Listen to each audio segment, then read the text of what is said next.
Viewers, I never thought it would happen, but a game developer gifted me a copy of their game before it even came out. I got to work with a closed beta copy with an embargo and everything. The game in question is Noneworld by Millie Grace O'Sullivan, the game director of Millie Snowfall. And this is her debut title. I hadn't heard of it before she contacted me, but based on the Steam page, I knew it was something I would like. In the document I received prior to starting the game, Millie pitches the setting as a dark and surreal world that is occasionally very cute. It was also emphasized that the game and story encourages its players to explore and feel uncomfortable.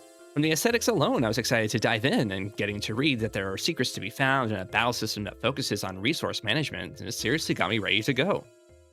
The game begins with Princess Quartz alone in a cold open. The world is monochromatic, save for the princess's pink bow, visible on her overworld sprite and her menu sprite. The first location of the game is the castle ruins, which is a fairly linear area with side rooms dotted around with extra items and sometimes optional information. The first character the princess encounters is Lymesf, a Cheshire cat that doesn't physically appear, but seems to be accompanying the princess and will often comment on things the player encounters, from signs to figures to actions. Typically, it's in a way that's very passive but knowing, as if he's seen this story before. Early on, you get access to the Tome of Knowledge. This book will add descriptions as you go with the various characters you meet, locations you visit, battle mechanics, and any secrets you find. It's a good reward for exploring and interacting with the world to know more about it. This book also gives some insight to who this princess is, with it talking about her older sister Lilith and the throne they should share. It also elaborates on the princess being a royal warrior from hell, so her name is probably that of a demon related to Lilith. As far as I saw, there aren't really any interpretations of Lilith with a sister, but she does have many daughters like Lilim and Charlie.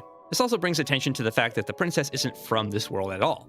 She claims the castle ruins are familiar, but she's only been in this world since you hit New Game. Even the sentient campfire knows she's new. And yet, there's a note from a character about the ruins claiming that they're a copy of Hellworld, the princess's home. Shortly after this is the introduction to the combat system. The easiest thing to compare it to is Fear and Hunger, if you can believe it. The reason being is that there are resources that are pretty limited, and the capabilities of your characters don't change much throughout the game. They do get experience, but the only thing gained on a level up is a new skill, which leads to new tactics, but doesn't allow you to strong arm through encounters with big numbers. Healing items are limited, but necessary. Every character caps out at 200 HP, or hope points, with most healing items averaging at around 100, while also providing energy. And that energy is another resource, which can only be gained from healing items or from landing a killing blow. Energy allows the use of certain abilities that usually have buffing or healing effects, and should be used sparingly considering how rare combat is, which is a bit contradictory, but fewer things to kill and no endless encounters means that energy is relatively finite. Last is Revenge, which is a relabel of TP, which you might be familiar with if you've played RPG Maker games with combat mechanics before. It's like MP being a pool of points to use skills with, but you start with none and get them from attacking, being attacked, and defending. Unlike most implementations of TP, you save it outside of battle, which allows you to choose what fights are worth ripping it on. And there are, of course, items that grant it upon use as well.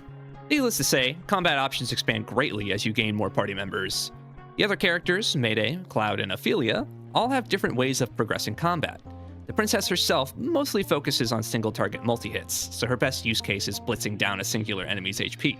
She also has an attack that inflicts weak on everything, which is a bit expensive, but extremely useful in a combat system with small numbers and limited healing for the majority of the run. Mayday has a mix of single and multi-target moves, but her specialty comes from her energy skills, which are highly focused on buffing individuals or the whole party. And also Crochet. Cloud mostly gets by with poison moves to deal damage over time, as well as self-heals to keep herself around longer to make sure her poison kills, or she can easily reapply. Ophelia's revenge skills are a mix of regular offense, but she uniquely has access to healing spells. She can perform single-target heals, revives, and party heals, but the resource use is heavy, so you can't just use it every single turn. And unlike everybody else, her guard restores HP, not TP.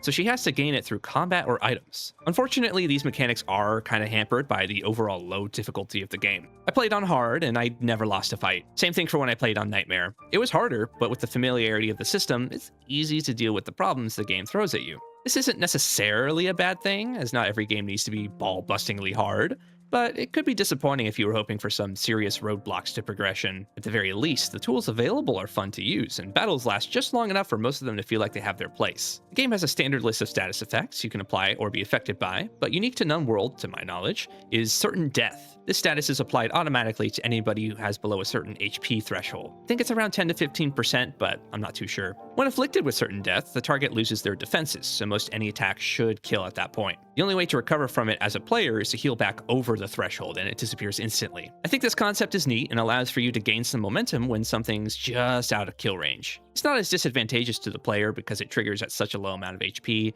but there are still attacks where that status makes the difference. Lastly, as enemies lose hope, they lose a lot of their shape and detail, as they can barely be held together, which makes sense if you remember that the enemies are manifestations of the premonitions of the princess. Speaking of enemy detail, the battle sprites are also really something else. Every encounter has a quartz guard, which kind of looks like a desk lamp, and it has its summoned projection or projections to fight you with. These projections are typically abstract and or a bug, which is fitting because Millie Sullivan is quite the fan of entomology, and you can really see that in her designs. Fights end when everything dies, so you can focus on the summoner, but not for any benefit other than turn economy. In fact, I found so many of them guard so often that the big scary monster will often die first. It's also important that you guard, as it's a significant source of revenge, and the damage reduction actually sticks around for 2 turns, so you can always take guarded damage if you choose.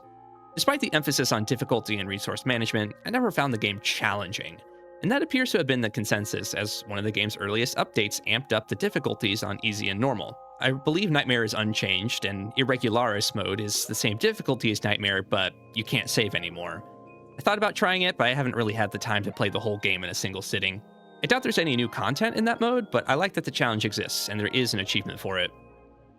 Fairly early on, the princess comes across a locked mirror, and entering it leads to an inverted realm, with most of the on-screen elements being white instead of black. There's even an on-the-nose comment on how jarring the change is. This realm is a liminal space's liminal space, reflecting the geography of the ruins, but with less detail, and campfires here uniquely allow you to restore hope. The next area, the farm town, introduces the second party member, Mayday. This captain looks just like the princess, but is a monochromatic sky blue.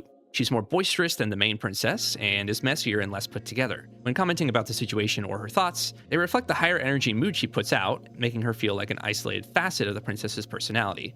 And other party members are the same way. Since I haven't mentioned it yet, the soundtrack to this game is effervescent. I would say it was my favorite part of the experience personally. A lot of it's very ephemeral and hard to place, but they usually swing between homey and disquieting. I've mostly played tracks from the OST for this video to give you guys as strong of an idea of the game's musical identity as possible. My favorite track is probably Mayday's theme. It's pretty upbeat and heavy on the strings, which I enjoy. It also puts a little hum in the background to give it the ever slight feeling of unease. It's just subtle enough you may only feel it subconsciously. It also strangely gave me Eep vibes. They're not really similar, but it brings to mind Gary's theme. In a good way, the game continues this loop of new environments, explorable optional areas, fighting enemies, and adding party members. NPCs aren't the most common sight, very intentionally so, and they're spread out in a way to add the right amount of variety to your exploring and add to the world you're in. My major complaint with exploration, though, and this really is my biggest complaint, is that this game has like a dozen points of no return, and aside from 2 weird examples, you never have the choice to turn back and keep exploring. Once you get on a screen with the portal, your character hops in and can't or won't go back to any previous areas. I saved a lot to try and mitigate losses from reloading saves from when I was shunted from areas before I was ready to go. I feel adding a warning every time would have instantly alleviated the issue. My second biggest gripe though is that there's no run button, which made my repeat playthroughs more time consuming. This game features in-engine achievements, and at the time of writing, Steam achievements were just added, reflecting the in-game ones. They're mostly story progress achievements, but there are a few missable ones that are granted for exploring thoroughly, like this room at the end of the game. It features pink lock after pink lock. I had 3 keys in my first visit, but I couldn't open the second lock. After replaying the whole game, I found I missed a key and discovered that each lock in the path needs a specific key to unlock it, even if they're all the same in your inventory. And that's not inherently bad, but it had me wondering if something was programmed incorrectly. My reward for that exploration was an ultimate weapon and an achievement. You don't need this to beat the final boss, but it's cool to get that extra bump in power to make the final fight more manageable. I'm not going to talk all about the ending, since you should see it for yourself, but to get into some moderate spoilers, when you're talking to other party members one last time, Ophelia mentions that maybe there's a place where you could have been together for longer, which makes sense because you only have her for 2 regular fights and the final boss. It feels like a strange choice to bring her in so late. She also mentions being stuck somewhere white, which is not a place you get to explore after the first third of the game. It really got me thinking that surely there's some other ending out there, right? In each area of the game, there's a scroll you can find that has some sketch and ramblings that barely make sense, talking about tulpas, soul cycling through lifetime, animism, and a final one with a face and the words play again. This face, mask, whatever it is, it seems to be called praxis. It's a Latin term that means either practicing of a skill or the practical application of a theory. Praxis appears briefly in-game as a shopkeep, and many of the notes about areas of the game are signed off by someone called P. It's a type of character that becomes more apparent as you go back through and reread text. There's something similar with Limesp, that cat I mentioned at the beginning, but that's more in your face by comparison, like his name being an anagram of myself, and he's a character you have to interact with, and his presence is indicated by the bow on the princess's head. So after thinking about Ophelia, I set out one more time, trying to figure out what I could possibly have missed. I was so paranoid about checking everything on my second playthrough, but I didn't find anything new aside from a missed scroll and key. Even filling out the Tome of Knowledge doesn't offer additional insight. Despite filling every page, the completion percentage remained below 100%. The only thing I could think of is that surely there's some point where backtracking changes something, right? And the answer is yes. After first entering the white reflection of the ruins, you can go back through the mirror, which is a rarity for when you get to a new area. Despite nothing ostensibly changing, I backtracked to the most mysterious area of the ruins. There's a graveyard that, when first approached, Limesp mentions he feels something from there. The gravestones don't add too much, but one has the princess's name on it. Like it says, your name, so I as a player don't know her actual name. Could still be Charlie, though. What's most eye-catching, though, is this dubious gravestone in the back that seemingly stares at the princess. I felt compelled to check on it, and my reward was...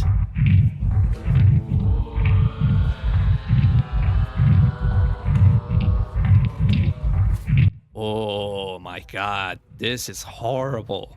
The soundtrack on the whole isn't exactly the brightest thing ever, but this rhythmic grinding, the groaning, droning, and piano come together to suddenly freak out the player. This area is some sort of like Lost Woods type of place, but the only problem is there's no way out, and you're not alone.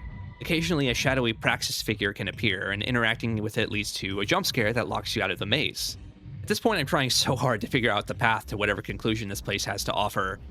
I wandered around aimlessly for minutes on end, hoping for answers from sheer luck. I put the soundtrack through a spectrogram and got nothing interesting. There's a short comic about this game that came out years ago, and I looked in there for info.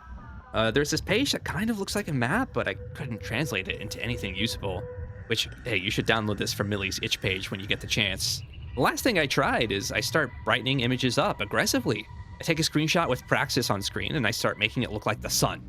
Little did I realize, though, that the dark vignette around the playing area of the game is actually composed of dense squiggles, mostly white with a drop of color. Stranger yet was the realization that this wasn't tied to the maze, but that the empty space always looks like this. But it's at this point that I give up. I'm sure the answer is somewhere in the Tome of Knowledge or translated from another action in the game, but I just can't get the answer. I don't know if you can get Ophelia early. I don't know if there's a way to get to this mirror in Farmtown. I don't know if I could have gone deeper if I tried. After all, there aren't any achievements hinting at another route, but maybe that's just how hidden it is. Maybe it's a commentary on not everything is for you or not everything is possible. I haven't found any discussion about it online yet, but maybe I'm just in the wrong spaces. And for now, that's okay. This game is small, it doesn't have a lot of eyes on it, and the game's not going anywhere. Noneworld is a good fit for your library if you enjoy shorter adventures that do a great job of creating a consistent atmosphere with interesting combat and optional lore. For a first project, I think it came together very nicely, and I look forward to seeing more from Millie Snowfall. Even if you don't get this game yourself, if you like what you saw, sub to her YouTube, because I'm sure if and when she makes another project, she'll post about it there. Thanks for watching, and don't forget to like and subscribe.